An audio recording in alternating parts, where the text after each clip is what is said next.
Després de gairebé 30 anys d'espera, Catalunya mereixia una reforma valenta de l'ocupació pública. I el que ens porta el govern és més burocràcia, més control polític i cap solució ferma als problemes estructurals del país.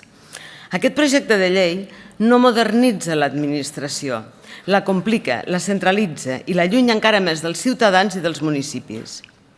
L'article 7 és un atac directe a l'autonomia local. Sota l'excusa de coordinar imposen una uniformització encoberta que converteix els petits ajuntaments en simples sucursals de la Generalitat. Els municipis pateixen manca de secretaris i d'interventors. L'article 7.3 no inclou ni planificació, ni solucions, ni garanties.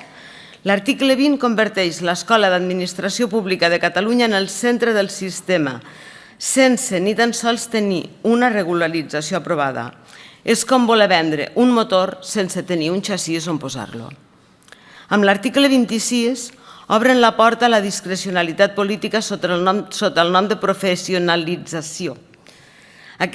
Parlem d'idoneïtat, però sense criteris ni sense garanties. Massa sovint això sabem tots com significa, amb col·locació.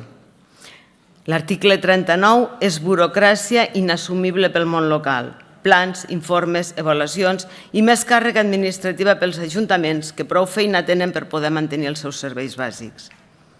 A l'article 60 és especialment preocupant entrevistes, proves subjectives i criteris difusos que debiliten el mèrit i la igualtat d'oportunitats. Quan desapareix l'objectivitat, apareixen l'endollisme i l'amiguisme al que també ens tenen acostumats. Això ho saben bé, no? Els articles 83 i 84 instauren una avaluació del rendiment sense garanties, deixant massa marge a l'arbitrarietat i a la pressió interna. A l'article 136 promet complements vinculants del rendiment, però ignora que molts municipis no tenen ni recursos humans ni estructura tècnica per poder aplicar aquest model. I el més greu és el silenci sobre els problemes que han d'afrontar diàriament. La disposició addicional segona no resol la temporalitat ni l'abús dels interinatges. La disposició addicional setena abandona el món rural amb incentius vagues i solucions absurdes com el teletreball pels municipis despoblats.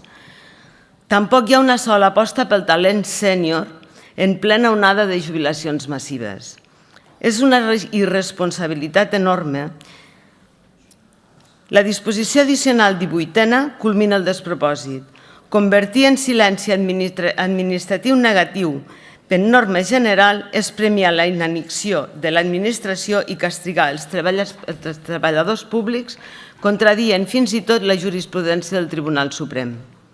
No simplifica, no resol i no modernitza, sinó que centralitza, burocratitza i amplia els espais de discrecionalitat política.